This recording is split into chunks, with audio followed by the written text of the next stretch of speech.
What's going on, everybody? It's your boy Jay Rich, back for another episode of Across the Pod. Of course, I am here with my main man Tom, and we're here to walk you through Game Week 7. Game Week 6 was not the best for us. Of course, if you didn't have Cole Palmer, it probably wasn't good for you either. But now the biggest conundrum begins, Tom. Do you put him in the team? Do you not? Do you chase the points? Do you not? It's one of the hottest topics in FPL this week. But how are you doing, my friend? You're finally back home, back in London, and you have a new mic and sound absolutely amazing. Hello. Oof. It's good to be back, Jay Rich. Nice to be back in London. It's freezing cold. It's rubbish weather. I kind of wish I was Canadian now, but this wouldn't be across the pod otherwise. So yeah, definitely nice to be back. You're looking glorious as always. Excited to talk FPL again this week. I think there's a few things which I want to get off my chest. There's some new players on everyone's radar. Phil Foden.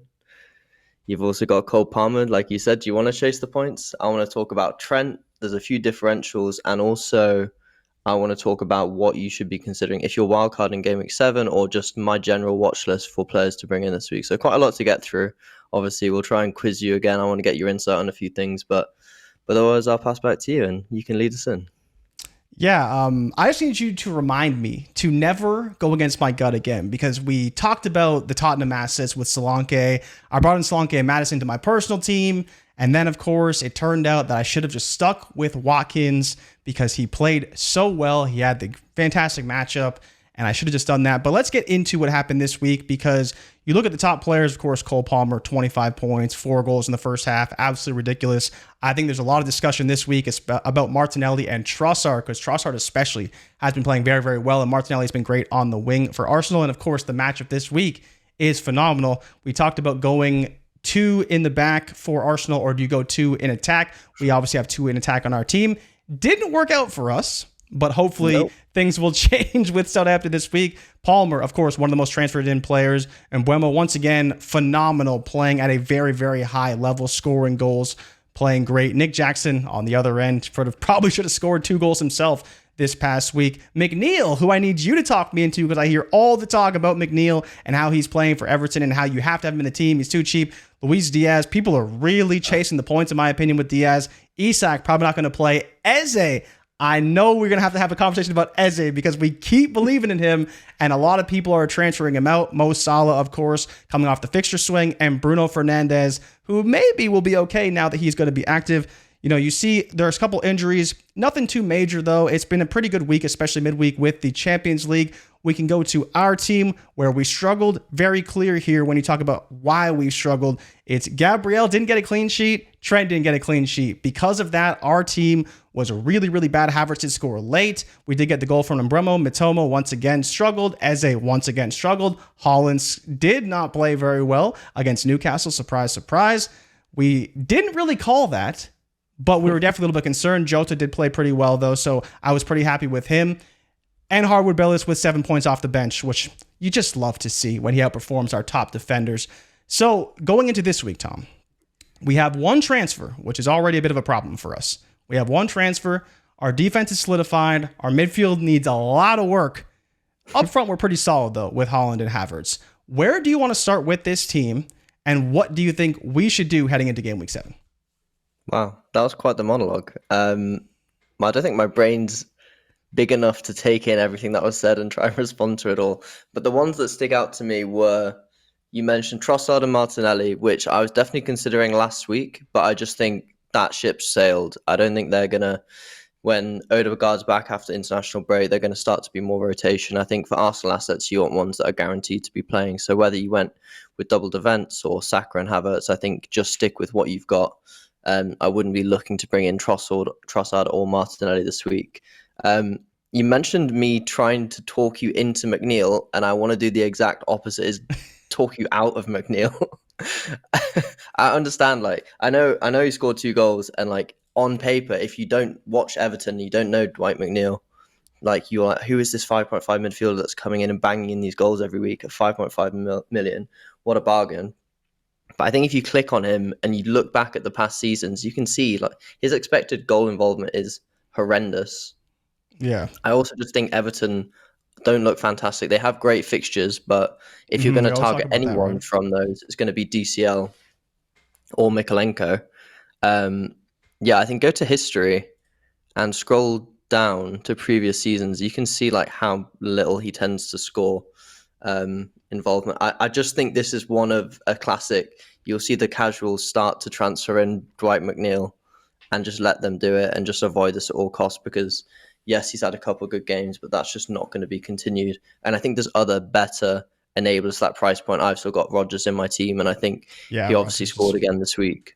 Got 2 assists the week before. I just think in that Aston Villa team, which is a lot better than Everton, Rodgers is playing consistently as well, and he's cheaper.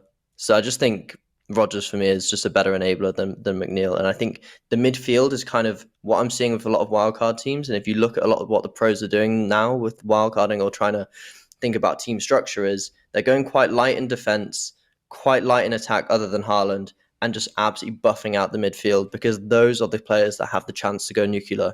And I think that comes on to the next thing you mentioned about Cole Palmer is the issue with FPL is people are always trying to chase the points. Luckily, I already had him in my team and he kind of carried my team this week. But I just think if I didn't have Palmer on my team, I probably wouldn't be going there. Okay. Equally, he is, and I know we've had a conversation about this in the past, is he's that sort of player that is fixture proof, like a Saka, a Salah, Palmer, Haaland. Obviously, the good fixtures always help, but he will definitely be involved in the game against Liverpool, Newcastle, Man United, Arsenal. You can see him scoring all those games. If he's going to score 4 goals in the first half of a game, he can get at least an assist or a goal against, one of those big teams. So I think it's kind of like a personal thing. And like you say, you got to kind of go with your gut on these ones. But for me, Palmer was essential for me to keep. A lot of people wildcarded him out last week. And I was like, that's absolutely crazy. But at the same time, it's like, do you want to chase the points that have already happened, or do you want to look ahead and try and get the players which are going to be the next Cole Palmer? And I think one really interesting one I'm keen to get your view on is Phil Foden. Obviously, Man City played Newcastle this week, lacked loads of creativity. Foden didn't start. They just looked like they didn't have that killer instinct, the last final ball through. Phil Foden starts midweek in the Champions League and he gets a goal and an assist. And came off early, so he's well rested. And I just don't see a situation where he continues to be on the bench for Pep, especially if you look at the next 4 fixtures for City. I definitely want to triple up on City, probably be Lewis, Foden and Haaland for me. And it's one of the ones where if he does really well this week, you're going to kick yourself and be like, I look at those green fixtures ahead of me. I just feel like he's such a good asset to get in now. Obviously, there's a risk with minutes, and maybe you want to wait until there's league teams or you don't want to chance it. But for me, the upside is so big for Phil Foden that it's definitely a player that I'm considering this week. Yeah, I mean, we talked about it a bit last week, kind of looking at the Newcastle game and saying, hey, if they played well this week or Foden starts, he's going to be in everyone's wild cards the following week, and that didn't end up happening. But with that Champions League fixture, with him playing so well, and especially Rico Lewis is another one, right? We weren't so sure how he'd fit into the team, and the rotations with Roger being out, it was a massive upside for him. But then he comes out, plays very well this week. I think it was 3 big chances and an assist. And then Pep's like, he's doing everything for the team. And you're just like, is there really a world where Pep doesn't keep him in the starting lineup when he's praising him at such a high level for how he's playing? And Foden, I think, is going to be right there with him. Like, the fact that he is still not starting is minor concern for me. But when you talk about what he could do and the upside of Phil Foden, I can't help but have to have him in the team, because with De Bruyne being injured as well, they have to have someone. It's really just, what does Pep want to do on the wings? Because we've seen Grealish play a lot. We haven't seen Doku start as much. And then Savio's been dealing with injuries as well. So when you talk about Foden, though, he should be right in the middle in that cam position, helping out all 3 sides, whether it's to the left, to the right, or obviously up the middle to Haaland. And I can't see a world where he doesn't, score 3 goals and have 3 assists in these next 5 or 6 games? Yep. Because they should dominate every single one of these teams. Like, how many goals are they going to score against Southampton? 5 or 6 if they really want to. Same with Bournemouth. Brighton's been getting absolutely run over by good teams this season. So there's just a lot of upside when you look at this team right now. And Foden is a player that, for this team, I'd love to have him in. The problem is without wildcarding right now, it's difficult, but we said it last week. He's an absolute staple in my wildcards. If I'm wildcarding this week, Phil Foden has to be in there no matter what. It's probably Haaland, it's probably Foden, and Lewis is probably making it as well as guys I have to have. I do want to ask you a bit about Gabriel. Do you have any concerns about Gabriel? Now, the fixtures for him are very, very good. They obviously have Southampton this week. They better get a clean sheet. If they don't, people are going to be really, really pissed. But he was in everyone's wildcards last week and it didn't work out. Do you think there's any concerns about wildcarding him as a must-have this week? I think it's one we spoke about last week as well. And for me and my personal team, I just didn't go with Arsenal defence. I just think they're so much money for just waiting for a clean sheet. I also think you can't just pick the players for the good fixtures. The benefit of having Arsenal defenders in your team is they're the best defence in the league by far. You can see them getting a clean sheet against, obviously got those 3 red fixtures there, but if you've got them in your team, I wouldn't be looking to take them out. I would just set and forget them for the season. So if you've gone Raya and Gabriel, you know that out of all teams, they're going to get the most clean sheets. So I'd just leave them in and just let them get the points for you. Equally, if I was wildcarding, I would probably have one Arsenal asset, whether it's Raya in goal or Gabriel. I even like the look of Timber, to be fair. Because I think you can see 2 clean sheets in the next, and then 3 difficult fixtures. For me, the way I've structured my own team is to go light in defence, just because I think there's so much more value in the midfield and attack this season. But it definitely wouldn't hurt if you want to get one Arsenal asset in there. And I think the whole thing around light in the defence is I'm definitely looking to, another one is Trent Alexander-Arnold. Obviously an absolute baller, but for me, I'm not seeing the value in being 7.1 million. They've had probably the easiest fixtures to start with, the first 6 out of the top 6 or the best defense teams. So yeah, and I think something which, I mean, obviously we keep bringing it up is I just think there's less and less clean sheets this season. So if you take clean sheets away from Trent, I'm just not sure how beneficial it's going to be to keep him in your team. And I just thought to really drive that point home, I thought it would be useful to quiz you on some of the fixtures coming up. So if you go onto Trent's fixtures, what I'd like to do is just like run through line by line. Crystal Palace away, just yes or no, do you think they're going to keep a clean sheet? Crystal Palace away. I think they would, yeah. Chelsea at home? Probably not. Arsenal away? Definitely not. Brighton? Maybe against Brighton they could. Villa probably not. Duran will come on in the 70th minute and score a goal right away. Yeah. Southampton away? They better, right? Yeah. City? No. Newcastle? Away too? Probably not. Everton, like rivals away. And I understand your reasoning, but for me, I don't see Liverpool keeping a clean sheet until mid-December. Maybe really, you think they concede in all? Well, Southampton's probably the one, right? For sure. Southampton, but it's still away. Like Crystal Palace away. Crystal Palace haven't been playing well, but you can see them turning up at home. I just don't see Liverpool keeping more than 2 clean sheets until mid-December. And I think if you're taking clean sheets away from Trent, you've got a 7.1 million defender that you're looking to try and get assists or goals, when you could have a player like Mbeumo who plays striker, or otherwise, reinvest that money into afford a Cole Palmer or Phil Foden. And I just think for me, that's kind of Trent's on the chopping block for our team. Yeah, I mean, you look at even his goal involvements period. He's only at 3 goal involvements on the season right now. And that's something we expected a lot more from Trent. And I do feel he's got a little bit unlucky, to be honest, but you've really seen a lot of the goals come from Salah, Diaz, Jota, Nunez, Salvasloy. Like, they're the ones that are kind of doing everything. And the defenders, whether it's Robertson or Trent, who Trent's a little bit more involved in the set pieces, it's just not really working out for him right now. And I don't know if that's going to change. Now, maybe they utilize him a little bit more, but at the same breath, if these tough fixtures are as tough as they seem, and like you're saying, he may have to stay back more. He can't be playing that false back role where he's playing up as a CDM or even higher than that up the pitch. It'll be tougher for him to kind of make that impact. And especially when you look at Mbeumo, I mean, the dude is just a baller right now. You look at wildcard teams, he is in everybody's wildcard. 3.7 goal involvements. In the first minute. Yeah, every game. Every game. He's got 4 goals in his last 4 games. I mean, obviously against City, he didn't score, but I think we'll take that. And then you combine that with the fixtures, he could score in every single one of these games. And you have no problem with it. So I am with you. I think, so now that we're going this route, right, we're talking about this with wildcarding and stuff of that nature. who is it that you would be putting in your team? Because if you're going this route where you're like, Gabriel could be in there, that'd be fine. Trent, I don't know about that. So then where are you looking as far as cheaper defenders? Would you go 5.5 or lower? Would you go only 4.5 or lower and really start to, be more budget conscious? We talked about Harwood Bellis, who's great because he starts every game, regardless of what happens. I don't love Southampton because they always concede, but he's going to get you probably a point or two off the bench if you need it at 4 mil. Keane is a player we talked about. Dunk is a player we talked about a lot. Big Dan Burn, if you want him. Consa's been playing fairly well for Villa, but who would you be looking to put in your team at 4.5 or below?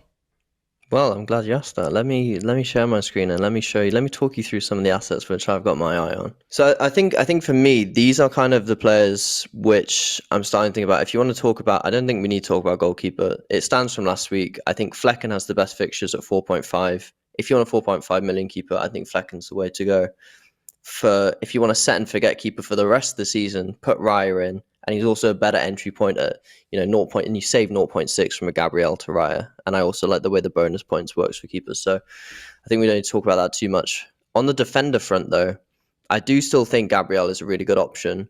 But for me, I just think that if you want the value of the midfielders, the strikers, I'm looking at keeping my defense as light as possible. And I think Rico Lewis is a great option at 4.6 million to keep in there. I also really like Van de Ven for Spurs, especially from maybe not this week against Brighton away, but from game week 8 onwards. I really like Spurs fixtures.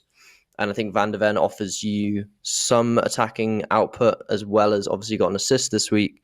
But I just think at 4.5 million, he's another great option where, if he's not keeping you clean sheets every week, it doesn't really matter, but you can see him getting points here and there. And the other one I really, really like is Vandenberg for Brentford. At 4 million, you're getting a defender starting in what's historically been a pretty good defence for Brentford. They tend to play 5 at the back in the tougher games, so they can still keep a clean sheet in those games.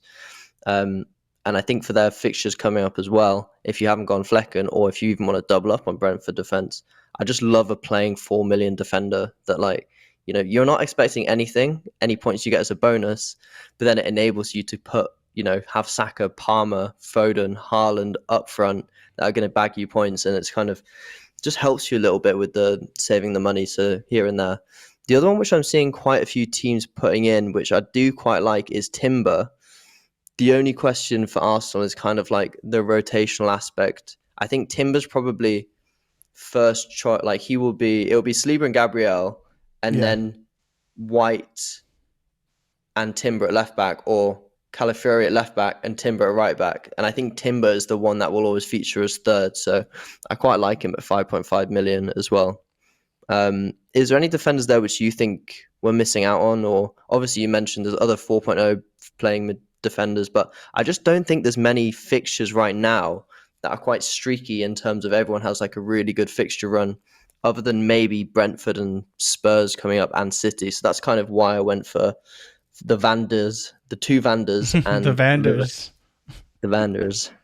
I mean, it's a good show, right? I was looking at Lewis Dunk as another one, but you got to get through Spurs, Newcastle, Wolves, Liverpool, City, and then he's an option. So you got to kind of wait on him a little bit. Konsa's another one who I think their fixture run is just about done. It's not terrible when you look at the fixtures overall, but you're going to have to transfer him out pretty soon. It's really just Mykolenko, right? Mykolenko is the one that if he's playing well and if Everton for some reason keep a clean sheet, he's still 4-3, very affordable. He plays almost every single game. He played 90 minutes last game. I love the shout on Vandenberg, though, because he did start slow, but now he is playing 90 minutes. He played 90 minutes each of the last 3 starts. That's what you want to see. You got to get the 2 points at least, and especially for us who, we've been on Flecken. You see a lot of people on Flecken every single week. They have Flecken as their goalkeeper or they have Raya. And we talked about that last week. But if you're going to double up on Brentford defense, I love the strategy because I think you're maximizing your upside. If Flecken's going to keep a clean sheet, Vandenberg's going to probably start and play. And at 4 million, he's an absolute value. I'm a big fan of Rico Lewis. But I do want to ask you, if funds weren't an option, if funds weren't a consideration at all, would you take Rico Lewis or would you take Gavardio? Because I still think I prefer Lewis, even if they were about the same price. But Gavardio obviously does have a much higher price tag overall, and he scored a pretty nice goal this past week against Newcastle as well. But how do you feel about Lewis versus Gavardio? Because I feel like a lot of people are going to take Lewis, but is Gavardio maybe a differential pick if you don't go Lewis? Yeah, I think the issue is with Man City and Guardiola is I had Guardiola a lot for last season, but it was a lot when they were playing Kyle Walker at right back or like more defensively right back, and it allowed Guardiola to invert in that position where we're seeing Rico Lewis this season. So Guardiola was bombing down the left wing. He was getting in box touches in the box, scoring goals, getting assists. And just the way that City are playing this year, I just don't think it allows. Obviously, he did score last week, but I just don't see his attacking output to be anywhere near as much this year.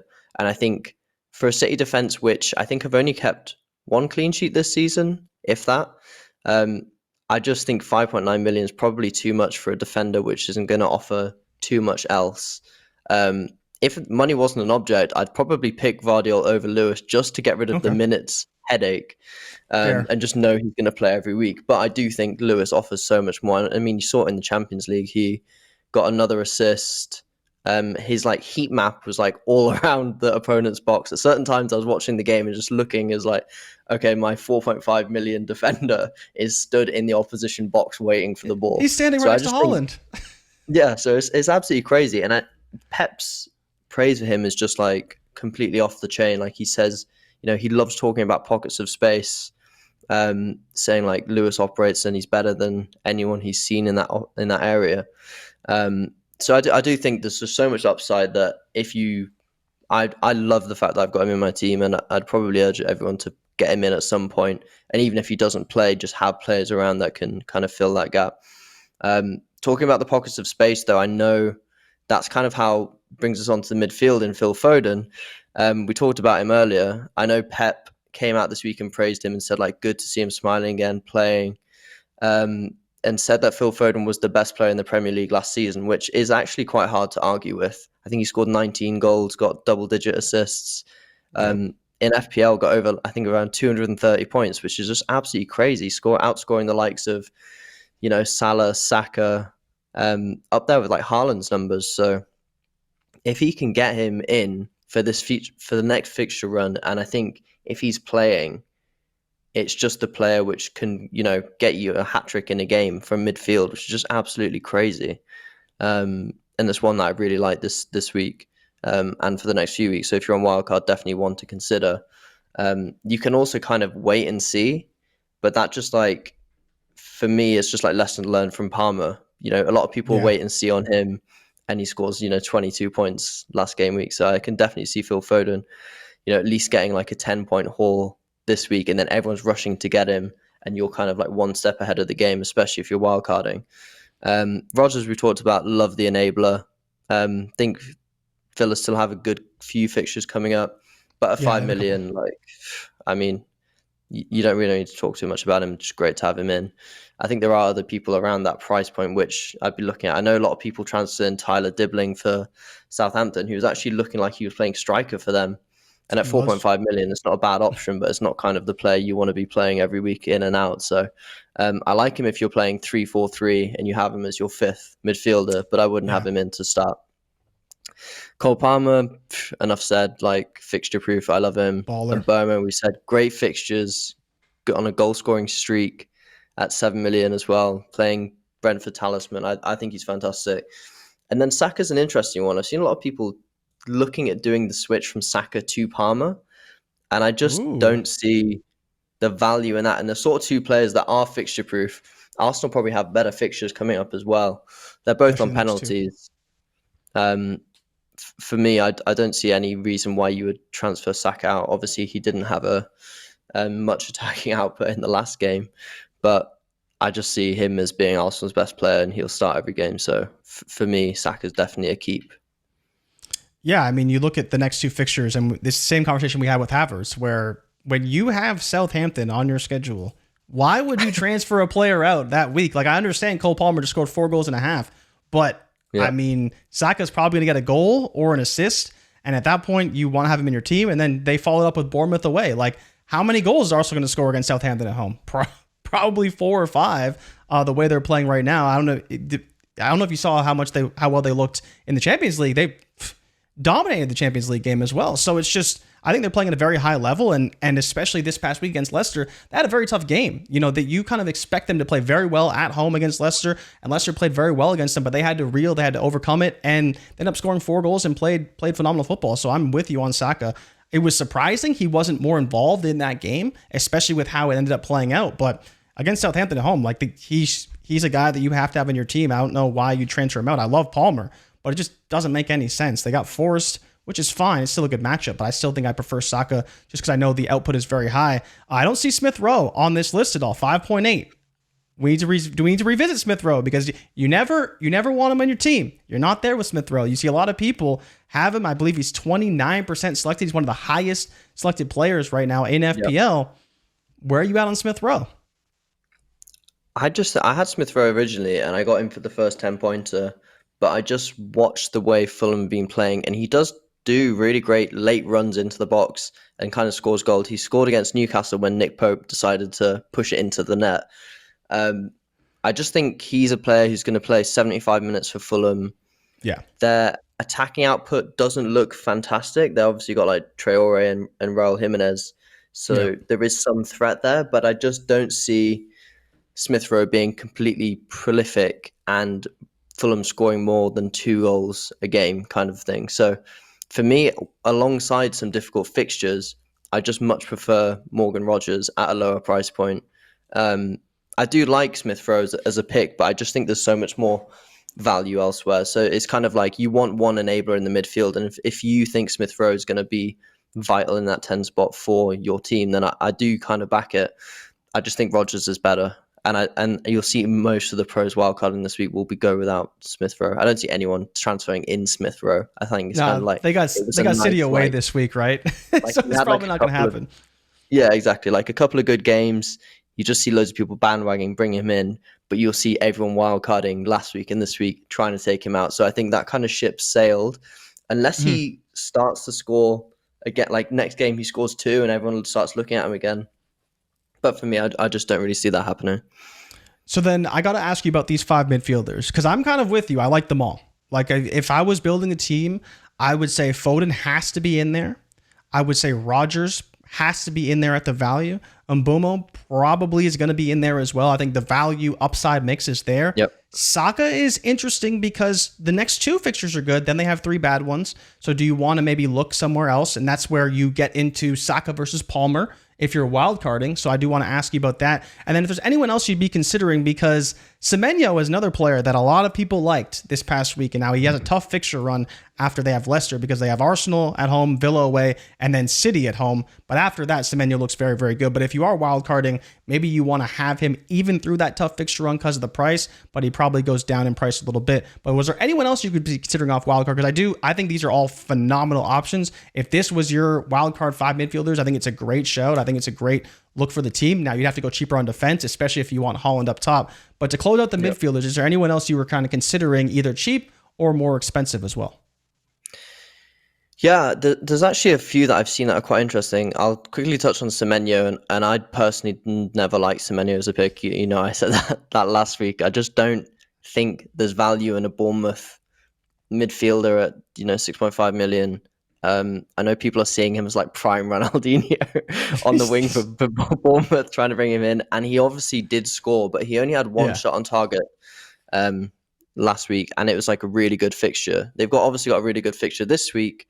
But then it's downhill for Bournemouth. So if you had wildcard in Semenyo, great to keep him for this week. But if you're on wildcard this week or looking to transfer him in, there's no point bringing in a player for 1 game week and then it all turning. And if he doesn't score or do anything this game week, you've kind of got an issue in your hands, similar to what we've got with Matoma and players like that, is you transfer them in for these streaky fixtures and then you just don't have an exit plan and you're wasting a free transfer trying to bring them out.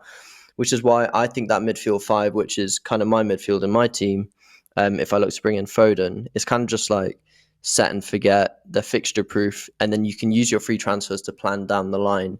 And I'm starting to think a little bit more longer term. So the only other players which I think I thought were quite interesting is I saw on one of FPL Focal's videos, he was looking at some of the pros, looking at their wildcards, and I saw a couple with Kulusevski, which I actually really, really like. We've obviously talked about Spurs fixtures, but he's kind of playing more advanced in the like slightly more advanced than Madison in kind of like the 8-10 He role. is. He's got getting a lot of praise from Ange. He's got really good freedom, and I think he created 3 big chances in the last game. He's all looks involved. He looks really good at 6.2 million. Honestly, a really really great enabler. Where like an 11-point game. For me, if you're not convinced with Rodgers, obviously Rodgers was subbed at 60 minutes. I Yeah. love Kulusevski as your kind of like fourth, fifth midfielder spot, especially with their fixtures coming up. I think Brighton away, obviously Brighton shipped 4 goals against them from Cole Palmer in the first half, so they're not looking good defensively. And then you've got West Ham, Palace, Villa at home, Ipswich at home. That City game's tough, but then you've got Fulham, Bournemouth, Chelsea, Southampton. So I think it's a really great run for Spurs. And if you want like a really great enabler, I love Kulusevski. Yeah, he's really interesting because I wasn't sure initially if he was more involved because Son was out, right? Son didn't play in the game, and they had Werner out there just blowing every single chance he got. It was ridiculous to watch Werner play that game because he played so poorly. And then you look at Brennan Johnson on the other side, and he's another one, right? I believe he's 6'4" right now. Yeah. He's kind of the more popular pick, but we talk about players that are super high owned, and these guys differential galore. You look at Johnson, 1.9%, has scored a goal, I believe, in 4 straight games, 2 straight Premier League games. He's playing out of his mind, and with Madison at 7.5, it's so difficult to not look at both these two guys who've been linking up and playing very, very well, and saying these are guys we potentially should be looking at. And especially for a dude who's played 90 minutes each of the last 4 games, he's playing more advanced forward. He's doing more on offense. You see the goal involvement is still there almost every single week. And it's funny you mentioned the Brighton game because everyone's talking about both these teams play high lines. So there's going to be tons of runs in behind the whole game from both sides. And it could be a crazy high scoring affair. But if you had to pick between Johnson and Kulusevski, who is the one that you would go with? Because Johnson's the one scoring the goals, but Kulusevski is the one that's kind of being more involved centrally. And to be fair to him, he did score a great goal as well this week. Yeah, I think Kulusevski really passes the eye test. That the reason which it's a tough one. I think if I had to pick one, I'd probably lean towards Johnson just because he looks like he's nailed down the right wing spot. Like you said, he scored in 4 consecutive games. For me, just with the number of chances Spurs are getting in that transition phase, I'd probably look to bring in Johnson just over Kulusevski. But they both pass the eye test, and it's kind of like whatever you'd prefer. It's a really tough one, but I do think Johnson's kind of proving a little bit more that he's got that spot, and he's kind of doing those shots where he brings it on his right, putting it across goal, and he's kind of scored that goal, carbon copy 3 or 4 times now. And if he continues this form, then I don't see a reason why you wouldn't want either of those in. So I think it's really good, and maybe one to keep an eye on this week is I think I'm not going to bring any Spurs assets in this week. I'm going to kind of monitor how they play against Brighton, and then probably make a decision in game week 8 to either bring in a Kulusevski, a Johnson, or Solanke, which I think is probably, if you're on wildcard, I'd go with Solanke for now. So maybe if we do quickly talk about the forwards. Yeah, we got to talk about the forwards. We're all in the midfield. I want to just bring up some of the charts and stuff. So we were talking about them, and we didn't have them up on the screen here. But Tom, talk to me because I don't see Kai Havertz on this list, and I was kind of surprised because we were at ends last week, and it turned out it didn't matter who you picked, Kai Havertz or Solanke. Both of them ended up scoring goals, and both got 6 points. So we had a pointless argument. But how do you feel about these 3 attackers that you have up here? Yeah, that's FPL for you. You talk about it for hours, and there's just no benefit. They both scored 6 points. They both look pretty. They've missed big chances.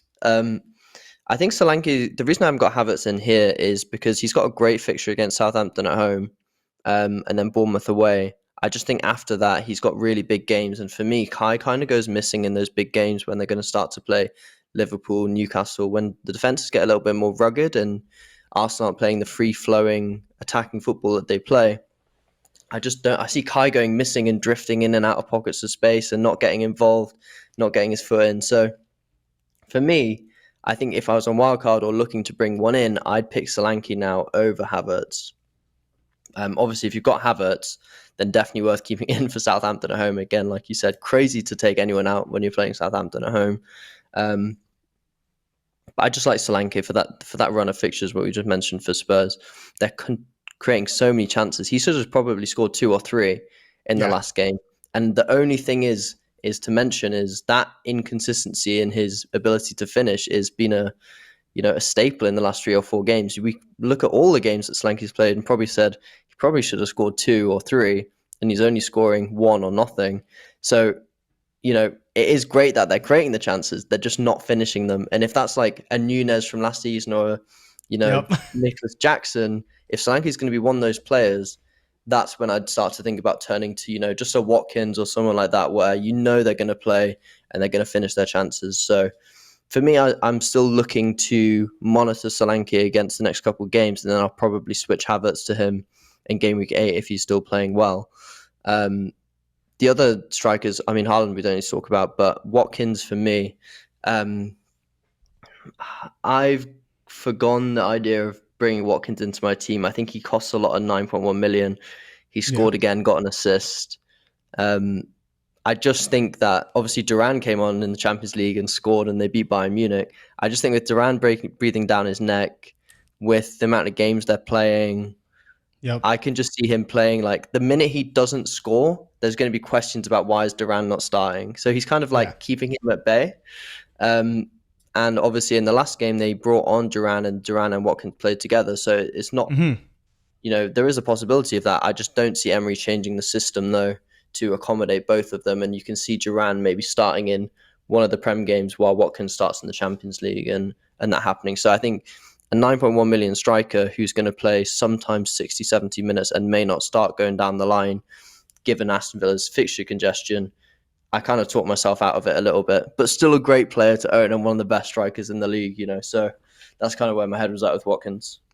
Yeah, Watkins is so interesting because with 4 goals in his last 3 Prem games, talk about the assist he had. But when you compare him to Solanke, the expected goals for him is much lower than it is for Solanke. Solanke is over 1 expected goals each of the last 2 games. He obviously did score, but you can see the upside in terms of the metrics and kind of what he's doing.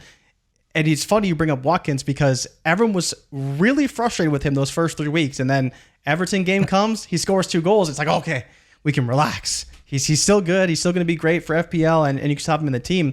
But there's definitely the factor of Duran. He's a big aspect of what they do offensively.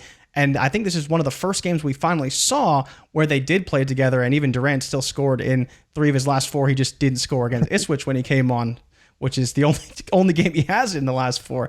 But the fixture run is okay. You see, it does get a little bit difficult. It's rocky for a player who could be good, but if Duran does get more involved, we shouldn't be surprised. He's playing like he deserves way more time than he's getting right now.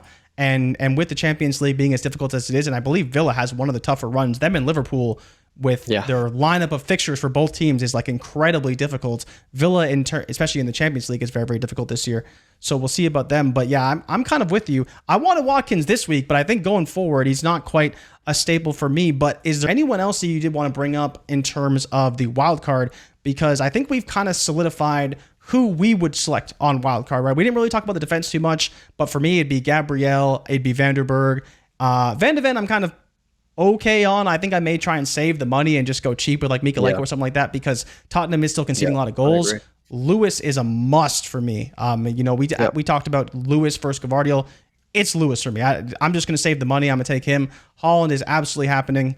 And then Solanke is definitely in consideration because like we've talked about, once you wildcarded, you obviously can't do it again until the new year.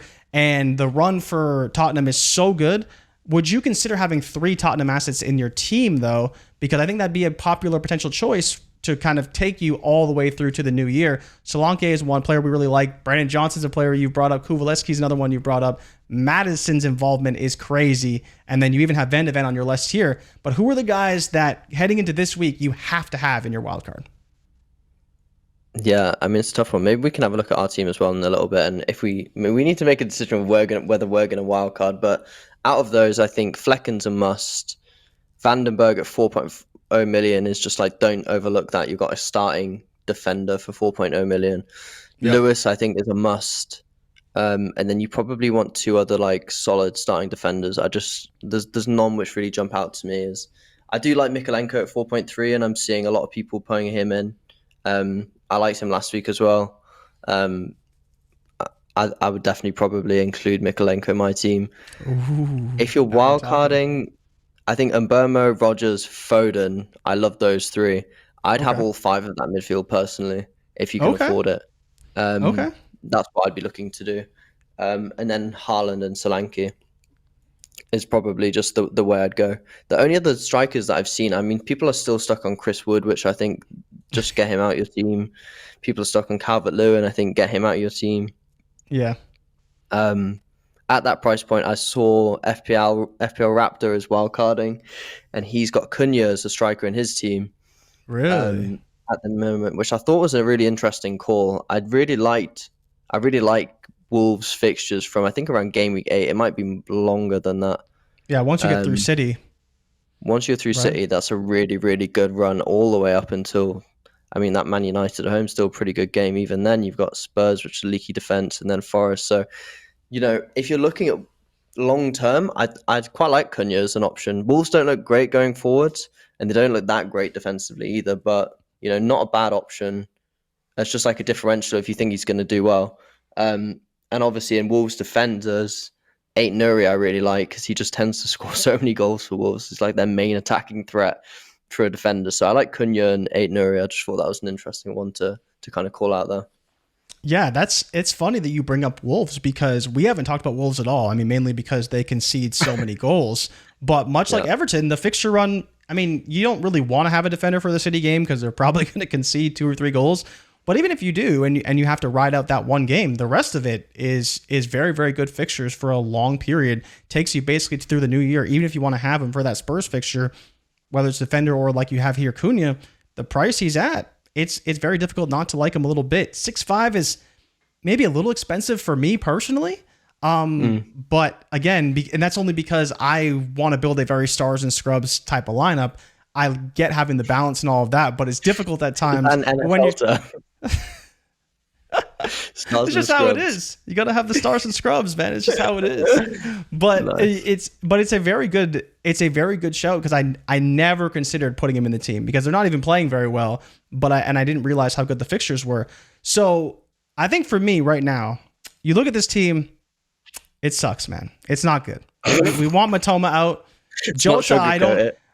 Jota is iffy for me. Like I think I can stomach having Salah through this poor fixture run, but he's playing better than he has been playing, but I'm still not so sure about him. Saka we would obviously keep.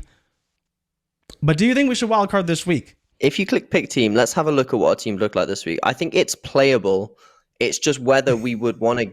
I see a lot of people trying to get towards game week 12 as like the wild card option. But Yeah. for us, I just think out of that team, we need to get rid of Eze, Jota, Matoma, and I'd probably take out Trent and Yep. Robinson. Or leave Robinson We could as just like potentially leave because we've got value Robinson. held in him. Me and you, let's have a little private conversation. Let's try and build our own little team. Let's cut back and let's see what it would look like as a wild card option. Is this what we're gonna go with?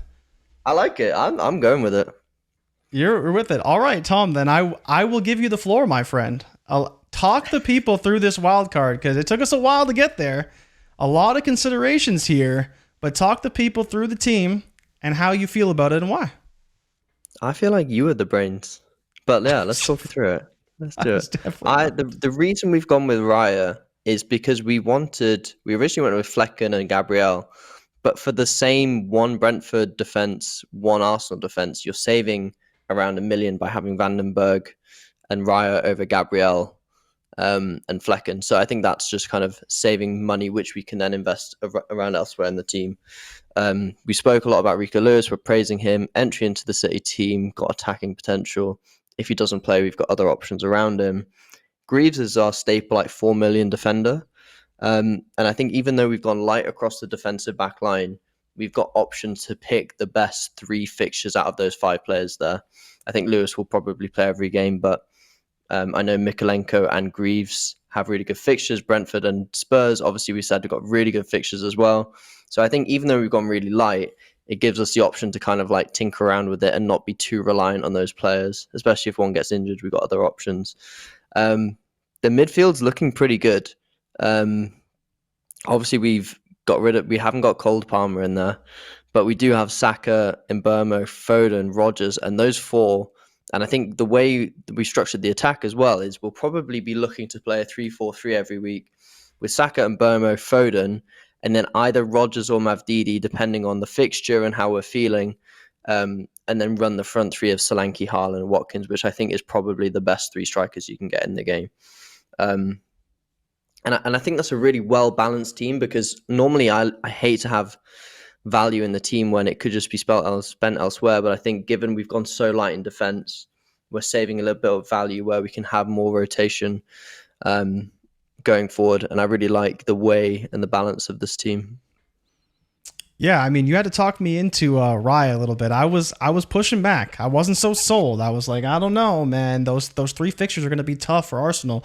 But outside of that, I think that you helped me put together a really good team, and together we put together the balance. And this is where the first episode we ever did, you said, let's not worry about balance yet, because we don't know who's going to play and what their role is going to be for their team. And you look at a player like Rodgers right now, at the price he is and the way he's involved for Villa, even in tough fixtures, you almost want to play him because he's just so cheap.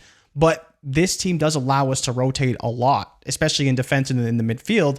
And then I think when Villa has a tough fixture run, we can get Watkins out and transfer him out and go put another player in, or upgrade that midfield to a player we're a little bit more sure about. But I think for the next 2 to 3 weeks or so, this is a team that we can just kind of figure it out, play a couple of fixtures here or there. But for the most part, we know who we're playing every week, and we don't have to worry so much about who's going to play, are they available or not, because we have multiple options. And I think that allows us a lot of flexibility. And of course, I love up top, Watkins, Haaland, Solanke should be dominant for us, and especially having Foden and Mbeumo and Saka. I just absolutely love it. And I think if you did want to look at one small pivot, because you really want Cole Palmer, we went from Palmer and Harwood Bellis to Van de Ven and Saka. That was the one switch that you could make if you wanted to kind of get that and make that still happen, depending on how much funds you have. We still have 0.3 remaining, so we could make a few small moves as well and add. But I love this team. I love where it's at. And I think we may have to execute this depending on how this week looks. But I'm just about ready to hit the wild card button, Tom. I think we put together a really good team. Yeah, I love it. I love it. Good work. I'm a big fan of that. But Tom, I think that's pretty much it. This is a bit of a longer one because we had to contemplate the wild card a little bit. But I'm really happy with where we ended up. We talked through a lot of different options, who you have to have, who you don't. I think the biggest conundrum for a lot of people will be that Arsenal defense, right? You have a couple good fixtures, but then do you want to ride a Gabriel or a Saliba and a Raya through some of those tougher fixtures, because they're probably going to concede. And at that point, they're not going to be as valuable at those higher price tags.